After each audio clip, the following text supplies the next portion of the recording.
Welcome to the May 14th regular board meeting of the Omaha Public Power District.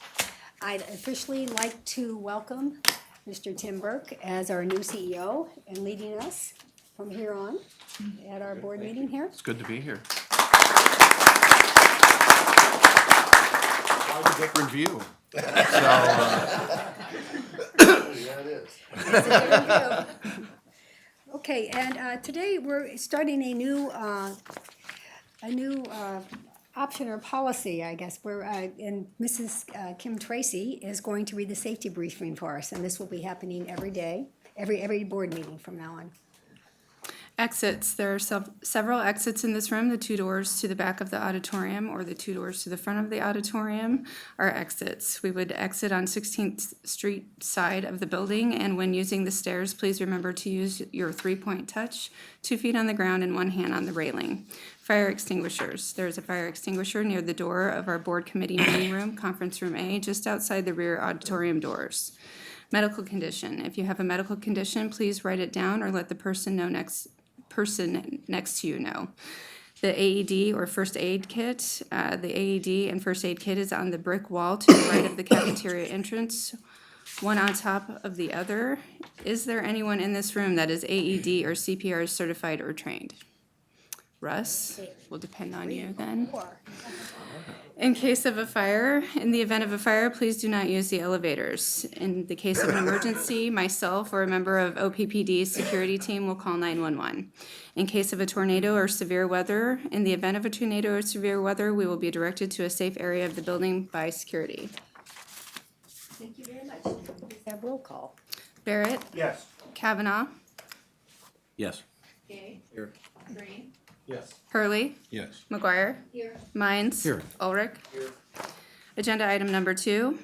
Notice of the time and place of this meeting was publicized by notifying the area news media, by publicizing same in the Omaha World Herald and outlets, by displaying such notice on the arcade level of Energy Plaza since May 8th, 2015, and by mailing such notice to each of the district directors on the same date.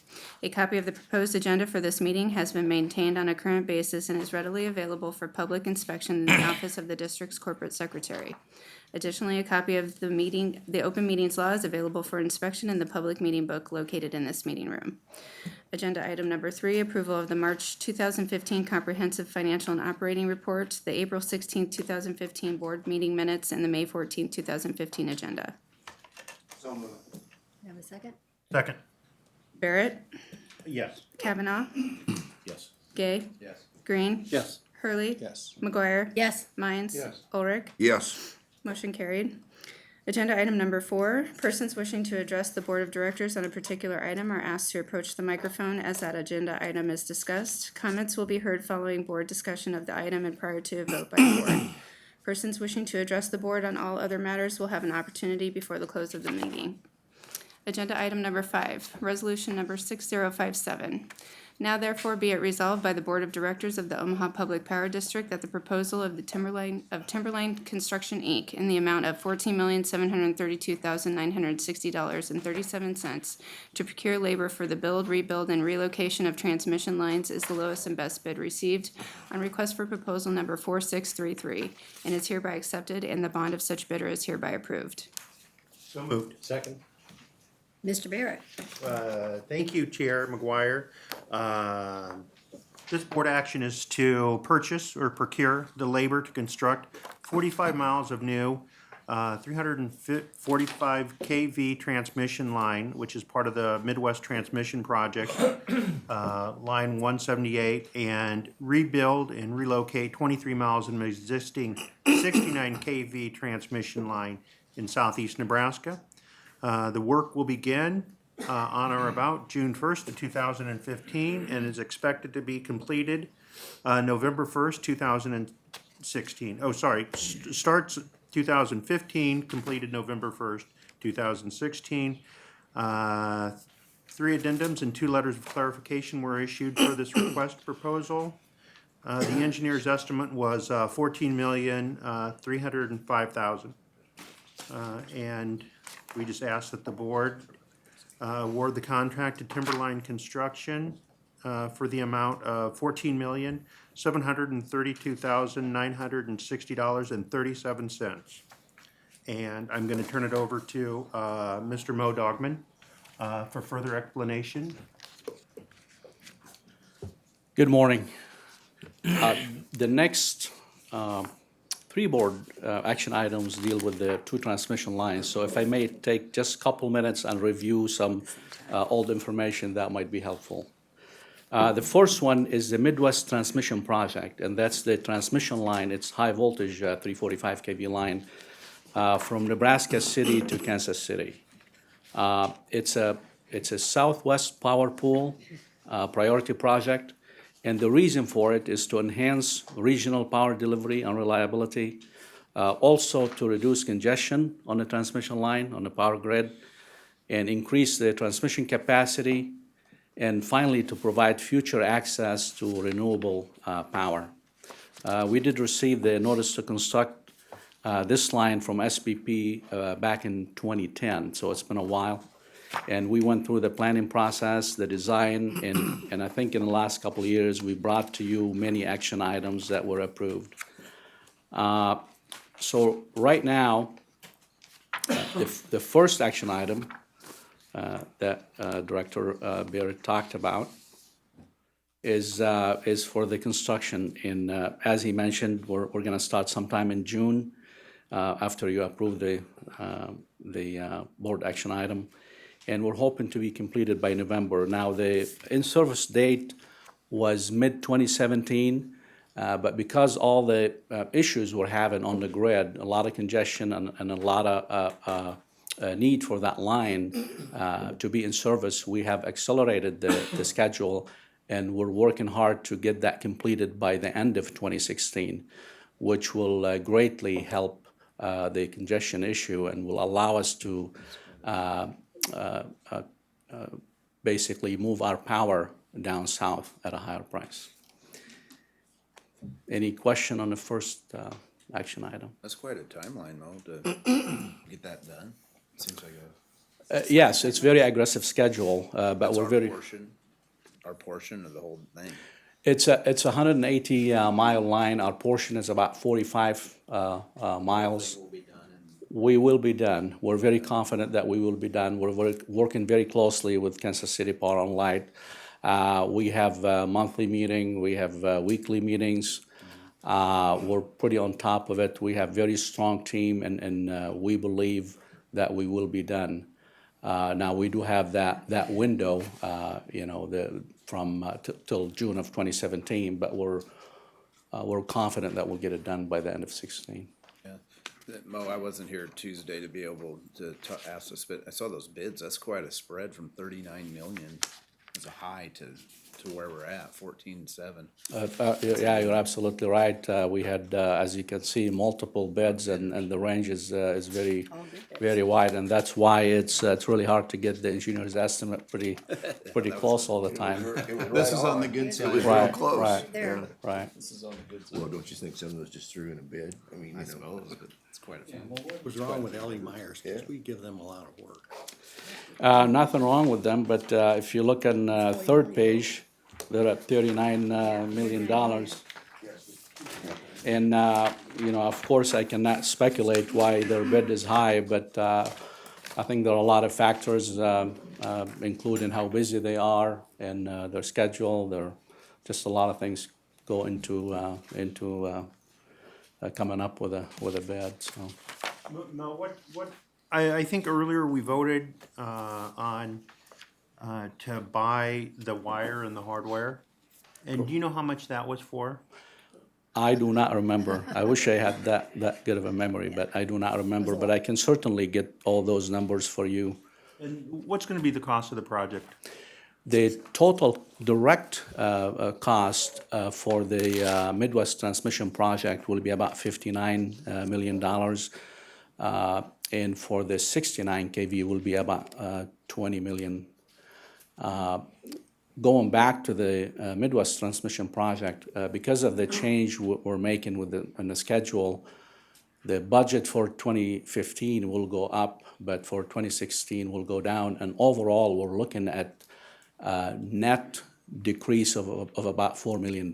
So we're, relatively speaking, we're in good shape. Can you explain how this is socialized with SPP and that we only pay a portion of this? You know, actually the cost is accrued, but can you explain that to the? Yeah, absolutely. Being a full member of the Southwest Power Pool, anytime you have a high voltage transmission project that was approved by SPP and the members, and it gets socialized. So out of the cost that we pay, we will get back through about 20 years, I believe, Edward? 30. We will get back close to 95% of the cost. So our final cost will be about, to be exact, will be about 5.1, 5.2%, which is really good for OPPD and our customer owners. Yeah. But we have to fund it first. We fund it up front. Yeah. This is okay. Yep. May I? Mo, you may have mentioned this on Tuesday, I don't remember, but North and South Dakota at some point will come into SPP. Correct. What does that require for transmission facilities through us or with us? Do you know? Is there a prediction? SPP has a really comprehensive planning process they call the integrated transmission planning, and they have plans for 20 years, 10 years, 5 years, and some immediate. So they go through that every 3 years and sometimes every year. So it's kind of ongoing. Okay. And right now, we're not seeing a lot of projects in our area, but that could change next year or the year after. Okay. But ultimately, I'm sure some high voltage transmission projects will be needed. Would they then be integrated with what we're talking about today, or would that be a separate project completely, do you think? Well, the way SPP works, they look at the whole footprint, the whole area, and the planning process covers the whole area, and even you know, with the adjacent regional transmission organization like Midwest and other like MISO and others. So it's a very comprehensive process, and it is integrated with everything that anybody in SPP is doing. So nothing is really planned in a vacancy. It has to look at the whole thing and the power flow and how this is impact the flow gates, and those are like bottlenecks in the system. Okay. So it's a very complicated process, and they go through many steps before they come up with a solid a project from a reliability perspective and from the economics. So that's when they issue a notice to construct, and then the utility would take that on. We would send a formal letter that, yeah, we accept that, and we're gonna start the process. Thanks. And we are a voting member for SPP. We are full member, and we do get to vote.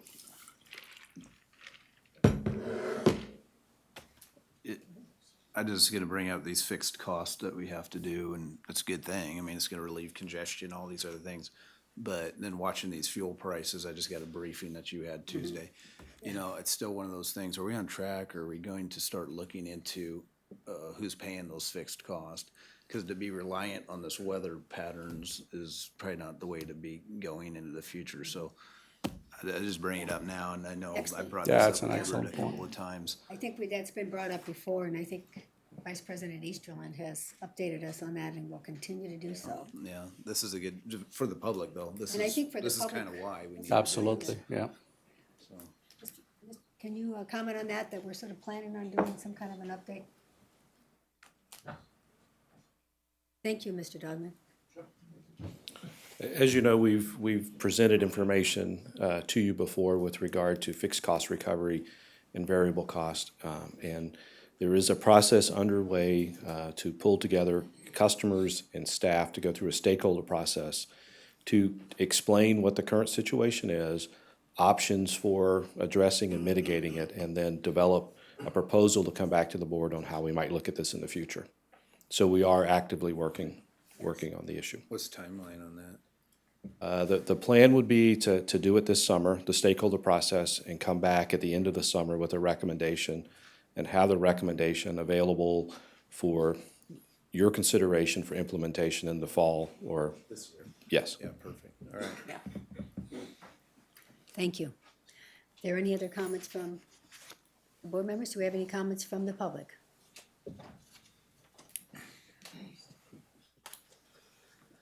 John Pollock, 1412 North 35th Street, Omaha.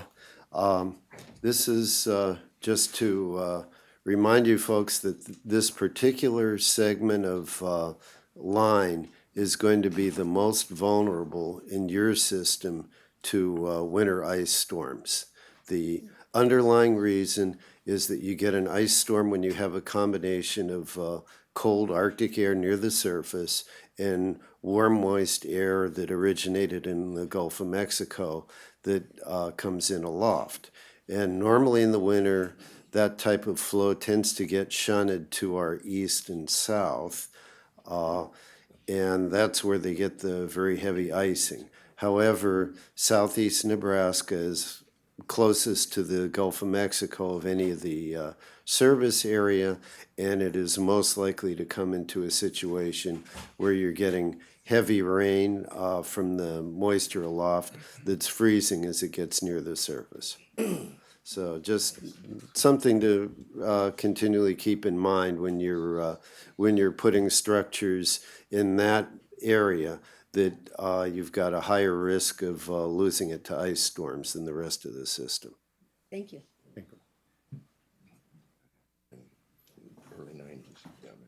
Good morning. My name is Lori Gift, and I'm here today speaking on behalf of Omaha Together, one community, also known as OTOC. And my comments are very brief. OTOC would like to thank the board and OPPD for including community groups and individuals in decision-making processes. So we are really grateful for that. Thank you. That's it. Thank you.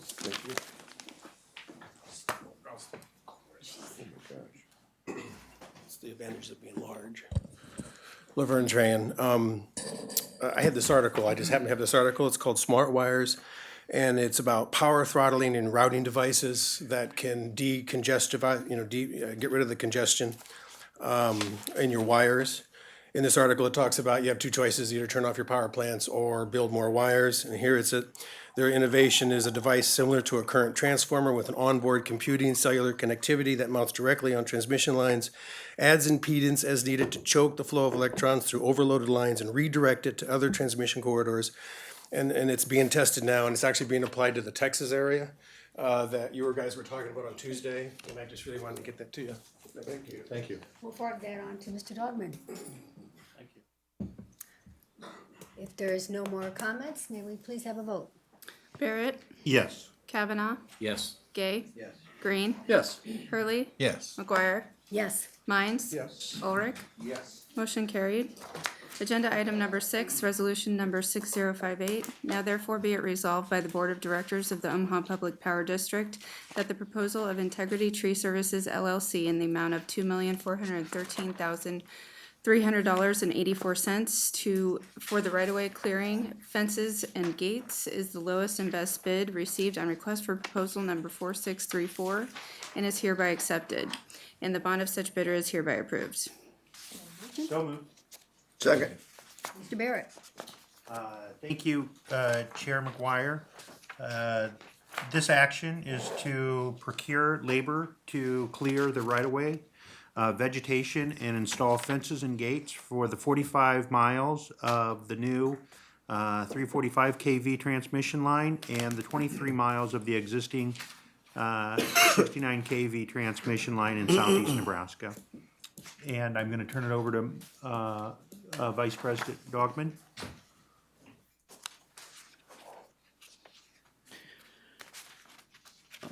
Yeah, I really don't have anything to add unless you have any questions. Yeah. Yeah, it's the best bid. And that's a picture of before and after, or after? It kind of looks, one is in between and one after. And that's obviously very, needed work to get the equipment in there and eventually to get the line there. And that's kind of ongoing process. We try to get that vegetation managed and taken care of every 5 years to make sure that we're compliant with the NERC standards. Because when it comes to high voltage lines, that's the law. We have to do that. We have to make sure that we're not creating any outage that could turn into cascading outage for the region. So NERC is very, very clear on that, and OPPD does a great job making sure that we are compliant and we have a good, reliable system. Does this portion also come back over the 30-year period? Correct. That's part of the only the first time, not 5 years from now when we do it again. But that is part of the total budget for this line of $59 million. The maintenance will continue to be ours though, going forward after it's up. Correct. Correct. As we pointed out, you pointed out Tuesday, we don't normally have a separate contract for this because this is not following existing right-of-way by and large. This is required, like the one from Nebraska City to Lincoln primarily was on Highway 2. Yeah, that was a little bit easier to cite. Yeah, right. Yeah, So yeah, this one goes across existing, not existing right-of-way, but through farm land, basically. You're absolutely right, and that's why we did the stakeholder process that we normally do, and that was very successful. And we've completed that, and we're kind of finalizing a few things there, but we're in good shape too. And I might comment too that having singles metal poles is certainly significantly easier to farm around than those H-frames that I currently break my boom and planter markers on. That quite often. does make a big difference because the impact is I don't want to say minimal, but certainly less than having Less an than H-frame. those yeah. H-frames, yeah. Would that have less So impact that's on really the good ice for the that rural Mr. Pollock community. had mentioned, since you have Well, fewer H any frames? time, Is yeah, that stronger exactly. one? Anytime you're minimizing your exposure, Right. you're helping with that issue. But that's an ongoing issue, and not just for OPPD, for the whole Yeah, I region. was confused. And I think the technology has come a long way that we do better now. So Hey, and the bid was good. The highest bid was over 5 million, so this is good. Do we have any other comments from board members? Thank you, Mr. Dogman. Any other comments from the public? If not, then we have a vote. Barrett, Yes. Kavanaugh, Gay, Yes. Green, Yes. Hurley, Yes. McGuire, Yes. Mines. Yes. Ulrich. Yes. Motion carried. Agenda item number 7, resolution number 6059. Now therefore be it resolved by the Board of Directors of the Omaha Public Power District that the proposal of CG Power Solutions USA in the amount of $849,259 for the purchase of one 345 kV 25 MVA shunt reactor is the lowest and best bid received on request for proposal number 4651 and is hereby accepted, and the bond of such bidder is hereby approved. So moved. Second. Mr. Barrett? This is for the purchase of one 345 kV 25 MVA shunt reactor to support Midwest Transmission Project. And I'm going to turn it over for the third time to Vice President Dogman. We should have just had you stand up the whole time. as Director Barrett said, it's for 345 kV. That's the voltage, and the 25 MVA. That's the capacity of that device, and that equipment is needed mainly when we have a long transmission line, as we do 45 kV, 45 miles, and we have another line at Fort Calhoun goes to Ron, and that's another long line. So usually when we have a high voltage long line like that, when we drop some loads at night, the voltage tends to fluctuate, and sometimes it shoots up and it goes beyond the acceptable limits. So you have to put a device like that on a system to manage that, and that's what we're doing.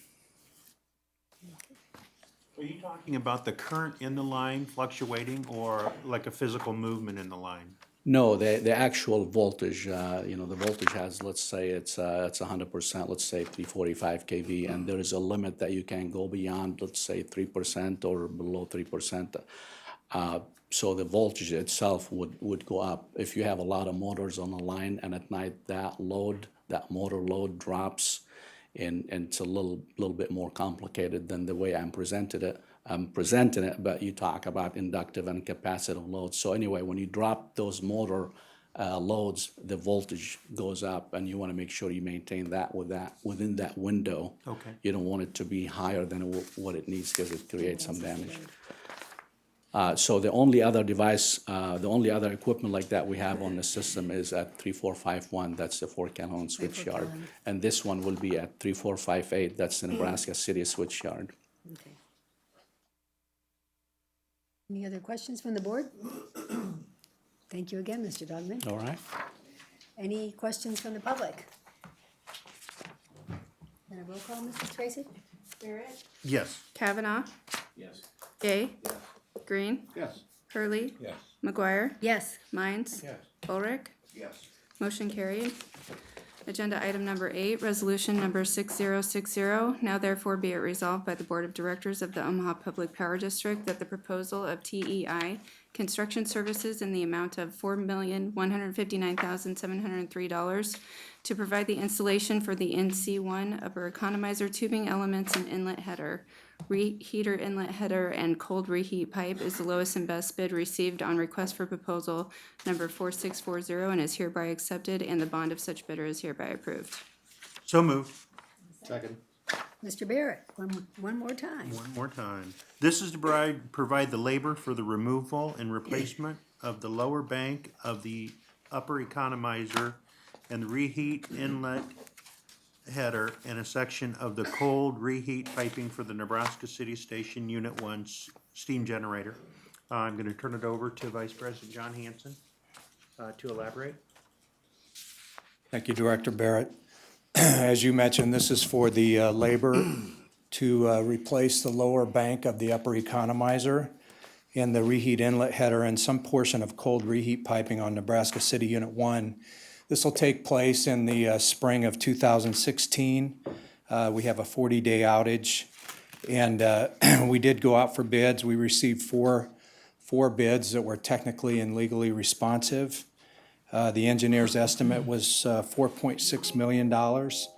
And as you mentioned, TEI Construction Services, which is out of South Carolina, had the lowest and best bid at $4,159,703 to perform that work. And we've already had action item on procuring the parts for this. Yes, correct? we've, Yes, earlier this year, earlier this year. we had separate action items to procure the Right. materials. Any other questions from board members? Thank you, Mr. Hanson. Thank you. Any questions or concerns from the public? We have a vote, Mrs. Tracy. Barrett? Yes. Kavanaugh? Gay? Yes. Green? Yes. Hurley? Yes. McGuire? Yes. Mines? Ulrich? Yes. Motion carried. Agenda item number 9, resolution number 6061. Now therefore be it resolved by the Board of Directors of the Omaha Public Power District as follows. That basic wages, along with the changes in the union agreements and fringe benefit programs as enumerated in Exhibit A attached hereto, for all part-time non-supervisory employees holding positions included in the union agreements with local union number 1483, effective January 1st, 2015, be and hereby are approved. So moved. Second.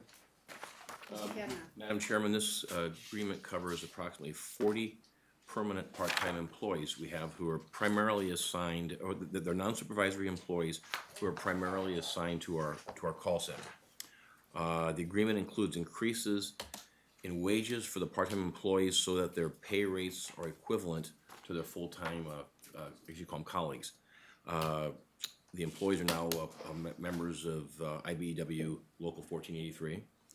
The agreement includes classification and benefit changes and reiterates the company's authority to set work hours and schedules as described in Exhibit A, which is attached, like Kim alluded to in the motion. So the attachment, Exhibit A, is included, and we recommend approval.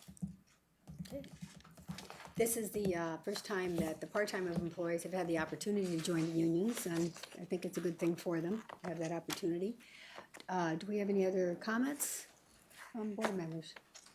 Just, apparently a lot of folks may not have realized that part-time employees are often affiliated with unions, but it's our understanding that that's becoming more and more prevalent Right. in the Omaha area. Any other comments from the public? Mrs. Tracy, may we have a board vote? Barrett, Yes. Kavanaugh, Yes. Gay, Yes. Green, Yes. Hurley, Yes. McGuire, Yes. Mines. Yep. Ulrich. Yes. Motion carried.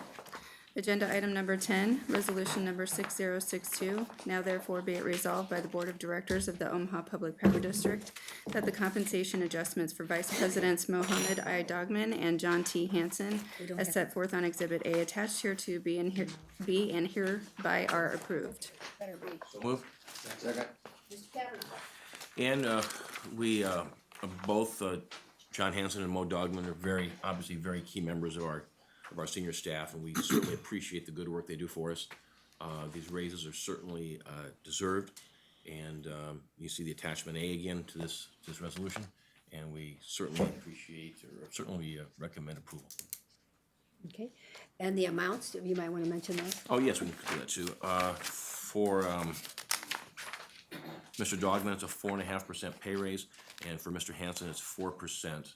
Both are still at or below their midpoint, so we're still getting a bargain. And should we mention the changing of the midpoints? No, we can, or we can wait till we do the compensation. Okay, we'll do the compensation discussion, okay. Any other things? I think we probably should mention the actual amounts, just so it's in public record. Mr. Dogman is receiving a salary of $351,421. Mr. Hanson, that's his present salary, with a proposed salary of $367,235, and Mr. Hanson's new salary would be $348,243. So that is in public record. Any other comments? Were the exhibits made available to the public? Yes. Yes. But I just wanted in the minutes. Okay, is the fine. thing. Yeah. Any other comments from the public?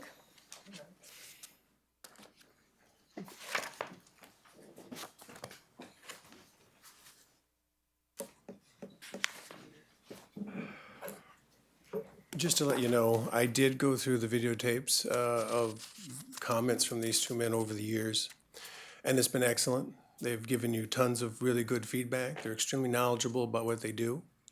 At executive meeting, Mr. Hanson mentioned the cogeneration generator and explained that to you in full detail, which I'm very supportive. So I feel like he was mentioning efficiency within the new structure, and that's what I've been trying to pursue all these years, is helping you guys become more and more efficient. So I just wanted to comment on that. Thank you. I have the video evidence of their We're career. very happy you agree. You're on tape, gentlemen. Any other comments? Okay, then a vote, Mrs. Tracy? Barrett, Yes. Kavanaugh, Yes. Gay, Yes. Green, Hurley, Yes. McGuire, Yes. Mines. Yes. Ulrich. Yes. Motion carried. Congratulations, Mr. Dogman and Mr. Hanson, it's well deserved.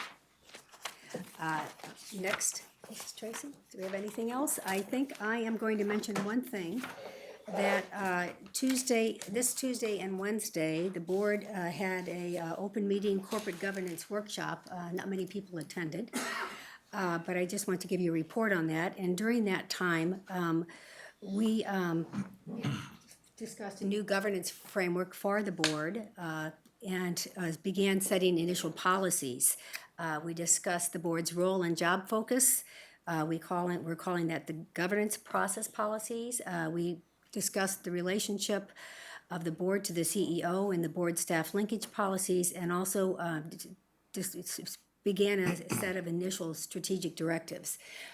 Over the next month, we're going to sort of fine tune those so that by the next meeting, and that'll be a reporting item that we'll be discussing on Tuesday, and then we'll be putting that on OPPDlistens.com, that all the public will have the opportunity to comment on the policies. This is only a portion of the policies, but we'd like to vote on them in July after receiving comments and everything from the public. So we'll hopefully give them, the public, plenty of opportunity to view them and make comments on OPPD Listens. I don't know if anyone else would make any comment on that. It was a. Just that I would ask that our guidelines for public participation be made part of that document. Okay, We may be, yeah. Well, or else, we are going to be doing that sometime. I don't know whether or not we'll get those done in the first phase. It may be in the, next phase, we'll get that done. But we are going to have public participation in those guidelines, yes. Next, I have Mr. Burke giving his first State of the Union address, I call it. Great. State of the Union, okay, State very of the good. district, okay. State of the district, all right, very I like the good. union. Better not be 4 hours. No, I can assure you it won't be 4 hours. It may feel like it as I go through here, but a lot of things to report, a lot of activities going on over the last month. And as we started this meeting with a safety briefing, I thought it's also good to start, talk a little bit about safety, and then some of my comments as we talk about different parts of the organization, we'll also focus around safety as well. We did have one DART case. DART case at OPPD is an injury that occurs that requires days away, restricted, or transferred. An employee transferred to a different location because of that injury. So we had one DART case and one SIF. Year to date, we have 4 DARTs and 4 SIFs. A SIF is a injury or a potential injury that could be a serious injury or a potential fatality. And so we are really focused on those really as learning opportunities and learning lessons, but we have had 4 to date, and I'll talk a little bit about those as we move forward. Nebraska City 1 on May 11th shut down because of a boiler tube leak, but I think what's really important about that is that it also completed a record for continuous operation for this unit of over 287 consecutive days. So it's a significant accomplishment. And so thanks to John and his team and the members of Nebraska City for keeping that plant up and operating on those consecutive days. Those are hot days, cold days, and so just a great job. It was a long run. That staff at Nebraska City also performed activities for 352 days without a DART or without an injury, and so that's pretty significant. Actually, 349 days since their last recordable injury. Recordable injury is an injury that would require some medical attention, whether it's a bandage or just medical attention of some sort, but not necessarily restricted or days away from the work environment. So pretty significant safety commitment, and we're seeing that focus on our other generating facilities too. So John and his team are driving and improve safety performance in those areas, and I'm pleased to see that, and I certainly know the staff is as well. North Omaha had one accident this past month. It was a DART case. It was an operator that sustained an injury to his right thigh when a house ventilation fan door closed on him while passing through the door. This is a door that has differential pressure across the doors, and so what happens is it opened and then closed very quickly because of the differential pressure. What I think is important to that is we're really looking at this across the district to making sure that we take care of these kinds of differential pressure doors throughout the organization at Nebraska City, at Fort Calhoun, which we've done, but also making sure that we don't repeat this injury. And so the team is committed to make sure that we do that in an appropriate fashion. Our central maintenance steam fitter mechanics group surpassed 5 years without a lost time injury on April 29th. Again, a great commitment to safety and to safe work environment. On our energy side, renewable energy contributed to 21% of OPPD's retail energy sales. The capacity factor for our renewables was 51% in the month of April. Year to date, renewable energy contributed to 19.6% of our retail energy sales. Capacity factor for renewables is 52.5%.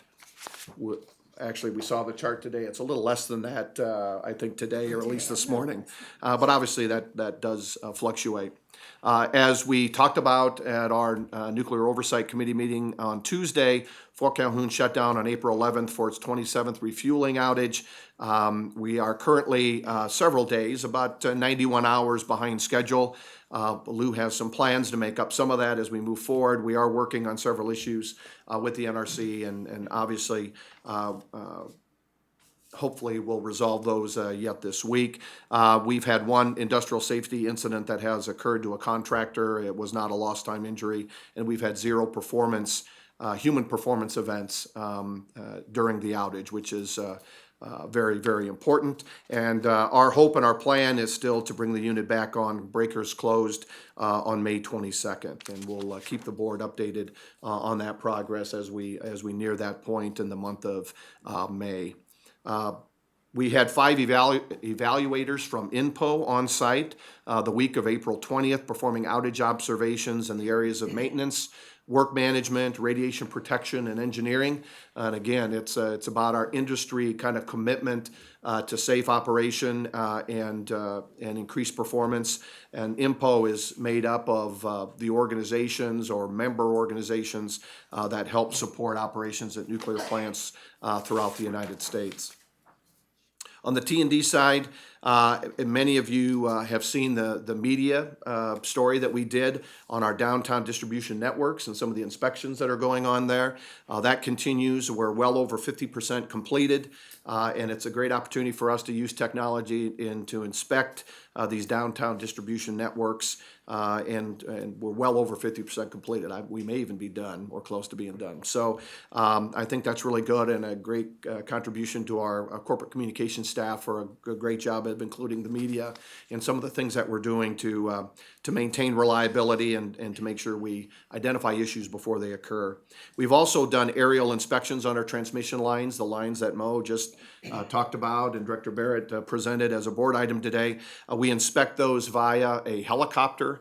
And so we have somebody with that individual in the helicopter that actually inspects those transmission lines. And it's an opportunity for us to identify voltage clearing issues as well as mechanical or electrical issues that may be occurring on those transmission structures. So we are preparing for the summer load in that regard. We also completed a pandemic drill, and it's part of our ongoing commitment to be prepared. So we do storm drills during the fall and also during the spring before the storm season. But this is a pandemic drill really across the organization. If you've heard some of the issues that have gone on around bird flu and a number of other different things, it's a great opportunity to remind our organization about how we need to be prepared and how we would staff and organize around a pandemic situation. So it's our ongoing commitment for preparation, and the team did a great job. We always find learning opportunities in those kinds of drills. And so then we incorporate them into our action planning. The Nebraska legislature gave final approval for amendments to the existing legislation allowing mandated project bonds to be issued in response to regulations requiring electric generation, transmission, and distribution capital improvements. We actually got notice yesterday that the governor signed that bill, and the legislature approved that 49-0. What's important around that is there was a lot of people with their phones taking pictures because you may have 0 against votes, but very rarely is it 49-0. And so Tom Richards, who's been doing this for 20-some years, said it was the first time he saw a 49-0 vote. And I think that goes to the commitment that Edward and John Thurber and his team made in the education and the orientation of the importance of that project and the need for utilities to have that opportunity. And it's really an opportunity for us to, in the event we have to make those capital investments, to keep that capital cost and recovery of those costs as low as we can relative to rates. So congratulations to Tom Richards and the finance group for assisting in that. And we essentially led that for the industry, by the way. From a customer side, OPPD participated in the Arbor Day Foundation. This is our 3rd annual energy saving tree program year that we participated in. We gave out over 2,000 trees in a relatively short period of time, within a week period of time. So it's just, we did a email blast to a variety of our partners and customers to promote the program, and obviously it worked out really well. We also participated in both booth and the distribution of additional 250 trees at the annual Earth Day event, and that was April 18th at Elmwood Park. And it's about our ongoing commitment about environment and natural resources. And we continue to work with customers on a variety of education on tree planting, energy savings programs, a lot with safety in mind, but also energy consciousness in mind as well. Chairperson McGuire and I, Gary Gates and Lou Cortopassi, did kind of a whirlwind tour a week or so ago relative to, we went and met all day at Exelon, really to understand that Exelon process, part of my transition plan initiative, and to meet with the Exelon executive group as well as to go over their process and how Fort Calhoun is really induced into the fleet and the fleet awareness at Exelon. It was a great opportunity for us to have those conversations and to really understand the value of our partnership with Exelon in that regard. We also met with NRC commissioners, 2 commissioners there and a variety of different critical staff to talk about and update them on not only the Fort Calhoun outage and its progress, but also about our ongoing improvement plan in place. And so it was a great opportunity for us to have those discussions and dialogues and introductions.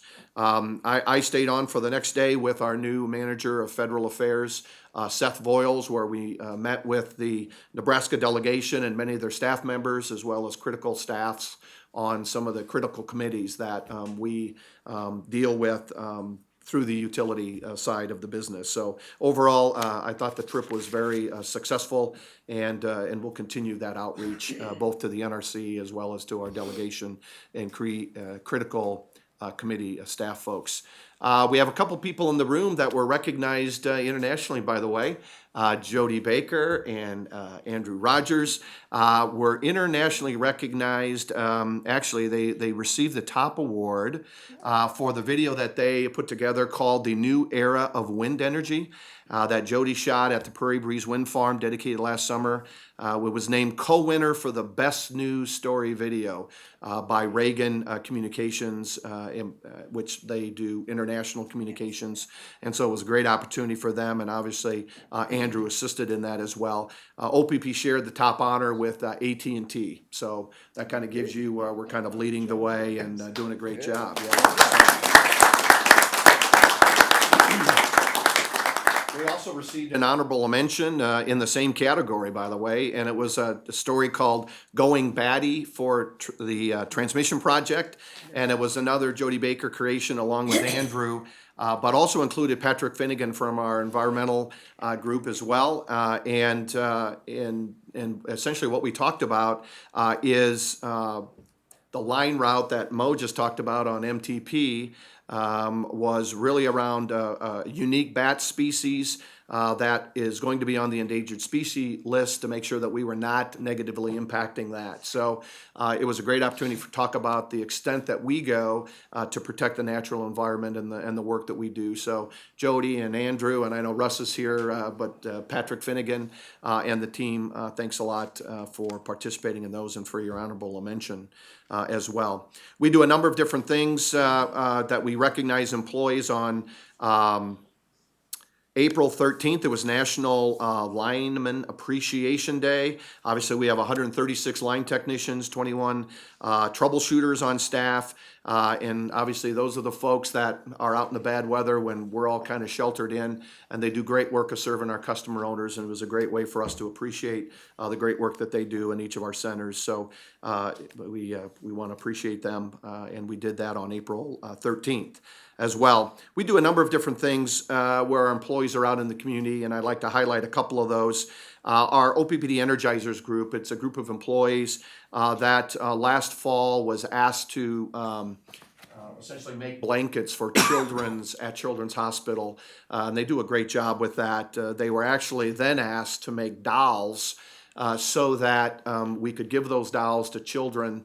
And it could be a number of different things. It would, for a child that has diabetes, it would show that child where the shots would be taking on that doll. For a child that was in a cast, we would actually cast the arm of that doll. And it's just an opportunity and a great outreach of our employees to participate in the community.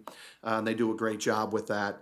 The other item that we did, a customer of ours, Cha-Cha Longoria, along with Rebuilding Together Omaha, It's a 112-year-old home. It was an opportunity for Rebuilding Together Omaha to update that home. We had a couple employees that were intricately involved in that, not just that home, but other homes.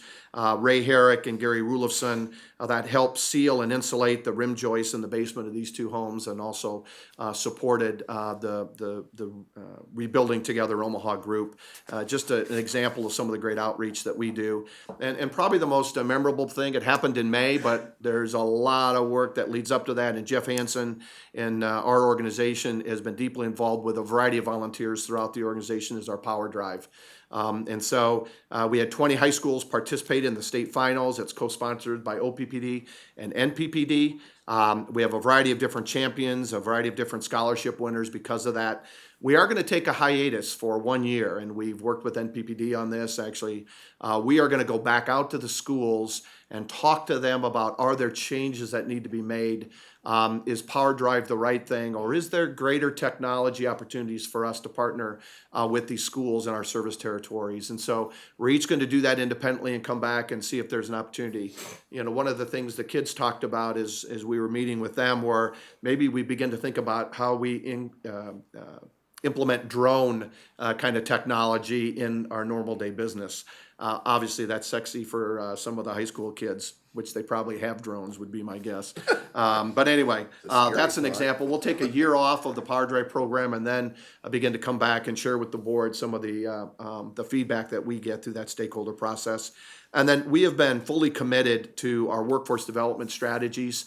One, getting schools and young men and women, boys and girls involved in our tech savvy related jobs at OPPD. And so we've done a number of different things at Ralston High School, Beveridge Middle School, West Dodge Station and Westridge Elementary School, Westside High School, really to begin to talk about our careers, our opportunities, our training, the jobs and the work that our men and women do at OPPD. We also participated in the Urban League of Nebraska's Career Boot Camp.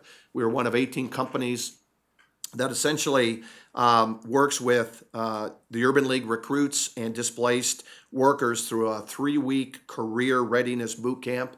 And our team participated in that primarily, in our call center folks, I think, did a lot of work, as well as our diversity and HR group. So hats off to many of our men and women that are doing those great kind of community activities. So with that, that concludes my stated utility report. Thank you. There's one other thing I want to do before I turn it to the public. Mr. Howard Fox is here. You had said that you weren't coming today, but I'm glad you are. He's retiring very shortly. He's been our union negotiator, and we have Mr. Steve Kerrigan as our new union negotiator. Welcome, Stephen. And so just thank you very much for your service, Howard. Thank you.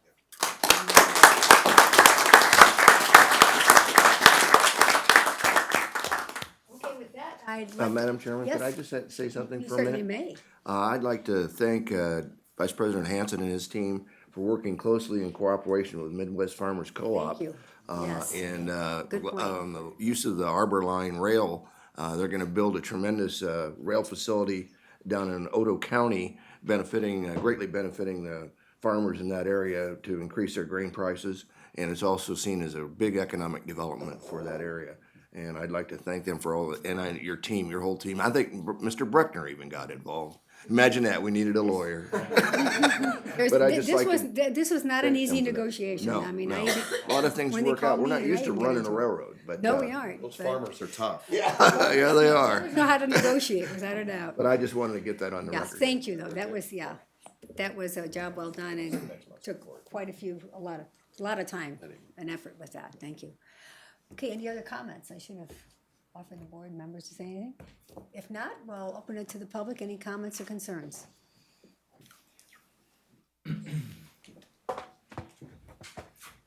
My name is Mark Welsh. It's the first time I've ever used my computer to keep my notes on, but I didn't have any paper today. Imagine that. I live at 5611 Howard Street here in Omaha, and I've listened to the previous CEO and now the new CEO talk about the percentage of retail sales being created from renewable energy, and I've been curious if we could possibly include what are the percentage of wholesale sales from renewable energy, if there is any? Or is that all coal and nuclear? Well, it's, yeah, so the way the SPP market in the presentation that we have is all of our generation is essentially bid into the SPP market, and then we essentially buy that back for our own load. My guess would be 20% would be similar in the wholesale or the retail market. So that'd be an easy way to do that calculation without spending a whole lot of other time on it. Okay, so it might actually be easier to figure out the wholesale than the retail. I don't think we. No, I think they're really one and the same. They're one and the same. It all goes to the, Okay. goes into the same bucket is the problem. Okay, I'm also curious if it's not too difficult to break down the source of our power generation, not just the percentage of renewable, but how much is coming from nuclear and coal being the biggest ones, and then natural gas. And I'm not sure if we have any hydro. I think we do just a little bit here as well, so to break that all down. Secondly, the future tree programs, I think, should include more trees that provide not only shade, but food for people to eat. With climate change, global warming and the resulting climate change, it's going to make food shortages much more severe throughout this country and the world. California, with their droughts caused by climate change, are not going to be able to continue to produce the food for the nation as they have been. So we need to be localizing our food sources, and OPPD could be a great partner with community food banks, perhaps, neighborhood associations, community gardens, lots of other organizations that would like to get free fruit trees and berry bushes, that sort of thing. And lastly, I'd like to, I'm not an OPS person. I don't have any kids that went through the school process. So if the schools that you mentioned about doing your outreach were not in North and South Omaha, I'd urge you to go into North and South Omaha in a big way, because that's where our unemployment is much higher. And those are the students that need to know there are jobs out there. If we stay in school, we'll get better jobs. You did work with the Urban League, but that's a very good idea. And we do significant outreach through our Partnership for Kids. We have about 70 employees that are involved in Partnership for Kids in the schools. But we, and teammates and other mentoring programs as well. But we also do a significant amount of work in primarily the eastern part of the city, based on their needs and the things that they want us to participate in. So we're continually committed to those schools as well. John Pollock, 1412 North 35th Street. Since last month, we shifted from our winter and early spring weather pattern to something that's almost exactly the opposite. A little late for California. There's now a persistent upper level trough instead of a ridge that's off the west coast. The consequence for us is that puts us in a much more active storm track. So we have the possibilities of both severe weather and flooding. So far, the northern part of the Missouri River Basin started out with a deficit of moisture. So even though they're going to be getting a lot in the next several weeks at least, there's a lot of reserve capacity. It does reduce the possibility of having a restricted flow during the summer because they're going to be making up some of their moisture deficit. From the Platte River Basin, we can expect excess flow for quite a while because not only are we picking up moisture, but further west all the way to the Central Rockies, they're getting extra moisture now. This pattern is not showing any signs of shifting anytime soon. If it were to continue past mid-June, we'd start to end up with more and more flooding. The severe weather situation, pretty much every few days, another weather system comes out of that persistent trough, and every one of those has some opportunity for severe weather, thunderstorms, hail, even tornadoes. wherever it happens to eject into the plain states. We're looking at possibilities, not really high-end events probably, but possibilities of severe weather both Friday and Saturday. And then there'll probably be another one coming out about the middle of next week, and then who knows after that. If the pattern persists next month, I'll be talking more about flooding. The last year we had a pattern like this that really started up in May and lasted into the summer was 1993, and that was a bad year for flooding. Thank you. Hello, David Corbin, 1002 North 49th Street. First, I want to just say that I know that you've had people meeting with David Brock in the Nebraska Energy Office, and as president of Nebraskans for Solar, we had a 2.5-hour meeting with him.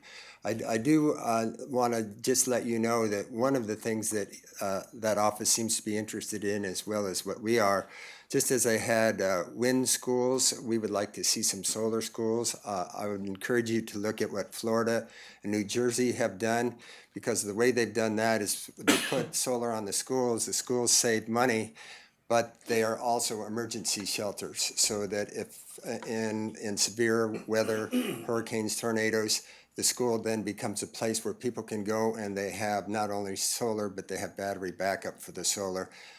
To top that off, there's the educational opportunities.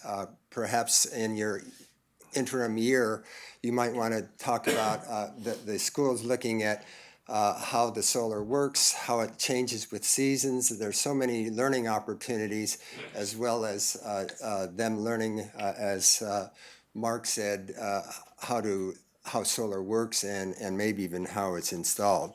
The last thing I would just like to ask, because that you've had some turnover in upper management. We now have a new CEO, and Sherry Hutcherson left. I was looking on the webpage, and on one page they do have you listed as CEO, Mr. Burke, and on others they don't. And I don't know who is taking your place, because as the public, we'd like to know, in the old days, if we would have called you, now who do we call? Likewise with Ms. Hutcherson, how that works. So as soon as you can get that to us, I would appreciate it. Thank you. I would suggest anytime you want to find anything, you go to Mrs. Tracy, and she is the superwoman who can take you to the right person. Okay, so have those appointments been made then for the? No. No, not just, we're in that process. Okay, thank you. But Mrs. Tracy, anytime anybody wants to contact anyone, the fastest way to do it is through Mrs. Tracy.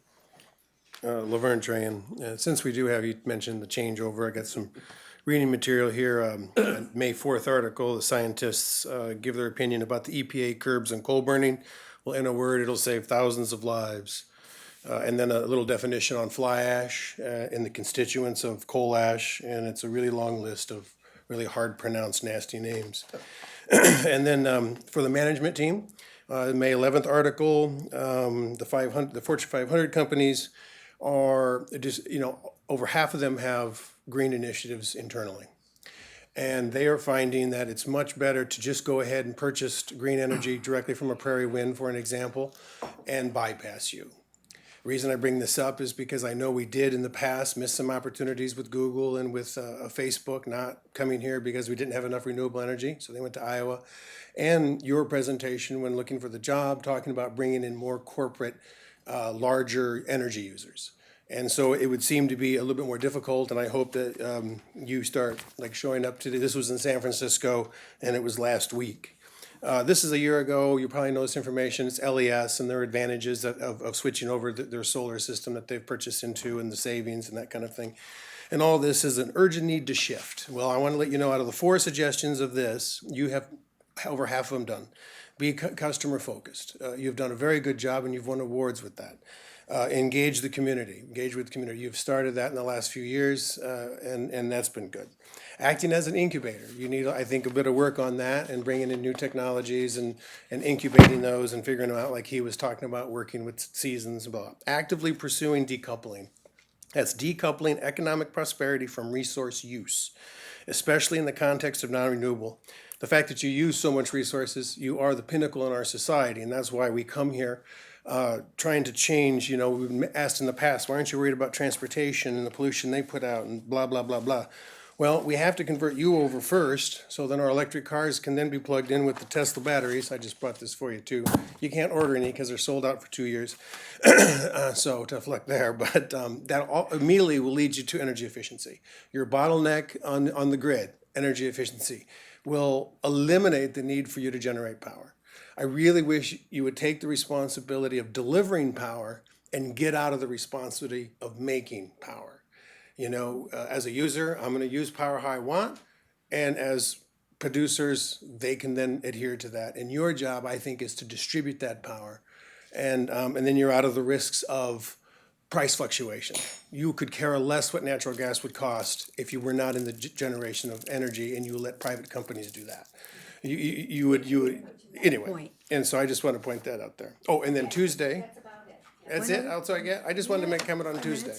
What was the comment on Tuesday? Yeah, 20 because I seconds. just wanted to make a mention, you introduced Seth Voorhees, our lobbyist, and he made a couple comments which I think is interesting. The Congress voted on more amendments in the last 2 months than it did in the last 2 years, which he then said could be good or bad. Bad because they get into areas they shouldn't, and we all chuckled. On the subject of taxing municipal bonds, he said the big issue with that is the President and the Speaker of the House agree. When they both agree, that becomes an issue for all of us. And then on the subject of nuclear waste, so the federal government can live up to the responsibility by taking the waste that they should. So he seems more confident in Congress to handle nuclear waste than making tax policy for municipal bonds. Well, personally, I know that our government is there to tax and not to handle the nuclear waste. Thank you very much, appreciate So it. I just want to point that as kind of an entrenched point of view that he has, and kind of be careful. I know you touted his achievements of being there a long time, but he seems to have an entrenched point of view that the federal government's good for nuclear waste, but not good for other things. And I just want to point that out. Thank you. Okay, if there's no other comments, that concludes our meeting. Well done. Run 'em off the last-